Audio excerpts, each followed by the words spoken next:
राधे राधे दोस्तों, पिछले 2 दिनों से तुर्की और अजरबैजान भारतीयों को एक आंख नहीं सुहा रहे। भारतीयों के मन में इन दोनों को लेकर इतना आक्रोश 2 दिन में कहां से आ गया। यहां तक कि तुर्की और अजरबैजान से आए प्रोडक्ट को भी भारतीयों ने बॉयकॉट करना शुरू कर दिया। इतने दिनों से जो भारत और पाकिस्तान के बीच में कॉन्फ्लिक्ट चल रही थी, उसमें तो तुर्की और अजरबैजान का नाम एक बार भी नहीं आया, और 2 दिन में इन दोनों की एंट्री कहाँ से हो गई। तो दोस्तों, ये 2 दिन की एंट्री नहीं है, इसके लिए हमें थोड़ा पीछे जाना पड़ेगा। ये सब शुरू हुआ 22 अप्रैल 2025 को, जब पाकिस्तान ने पहलगाम पर टेररिस्ट अटैक किया, जिसकी रिटेलिएशन में भारत ने 7 मई 2025 को ऑपरेशन सिंदूर के तहत पाकिस्तान में बसे 9 आतंकी ठिकानों को निस्तनाबूद किया।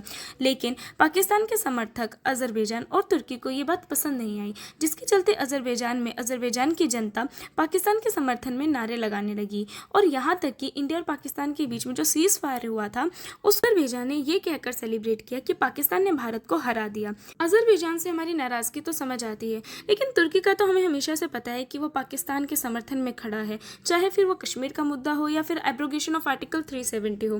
तो फिर इस बार भारतीयों को तुर्की से इतना ज़्यादा दुख क्यों हुआ। भारतीयों को तुर्की की एक बात बिल्कुल पसंद नहीं आई कि पहलगाम पर इतने बड़े हमले के बावजूद भी तुर्की पाकिस्तान के साथ खड़ा है, जबकि भारत भी वो पहला देश था जिसने 2023 में उसके देश में आए विनाशकारी भूकंप से उसके लोगों को बचाया।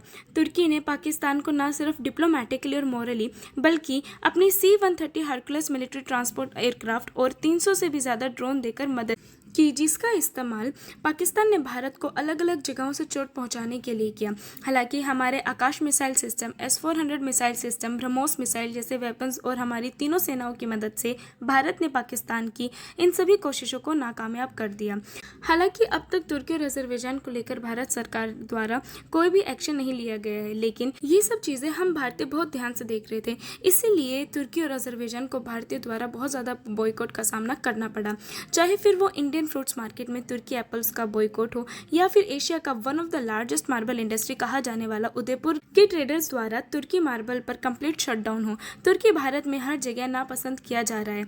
रिपोर्ट्स के अनुसार हर साल 3 लाख से भी ज़्यादा भारतीय पर्यटक अलग अलग कारणों से, जिसमें सबसे मुख्य कारण डेस्टिनेशन वेडिंग है, तुर्की जाते हैं, जिससे तुर्की और अजरबैजान में लगभग 20,000 डायरेक्ट और 45,000 इनडायरेक्ट टूरिज्म जॉब्स क्रिएट होती हैं। लेकिन तुर्की और अजरबैजान की भारत विरोधी हरकत के कारण भारतीय पर्यटकों ने भी तुर्की और अजरबैजान जाने से मना कर दिया है और अपनी फ्लाइट बुकिंग्स को भी कैंसिल करवा दिया है।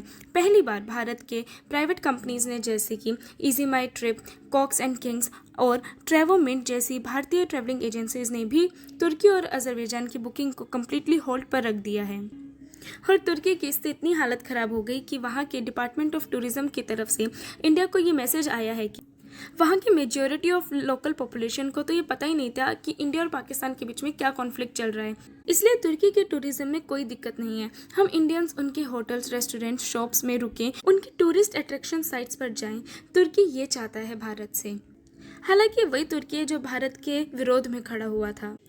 ये हिपोक्रेसी दर्शाता है तुर्की की। एक तरफ तो हमसे वो ये चाहता है कि हम उसकी कंट्री में जाएं, एज अ टूरिस्ट जाएं और वहाँ पे अपना पैसा खर्च करके आएँ, और फिर दूसरी तरफ उसी पैसे से तुर्की ड्रोन्स बनाएगा और पाकिस्तान की मदद करेगा। ऐसा चाहता है तुर्की। लेकिन हम भारतीय बात समझ चुके हैं कि कोई भी तुर्की जैसा देश पाकिस्तान का समर्थन नहीं कर सकता इंडिया के ही पैसों से। इंडिया के लोगों को ही चोट नहीं पहुँचा सकता इंडिया के ही पैसों से।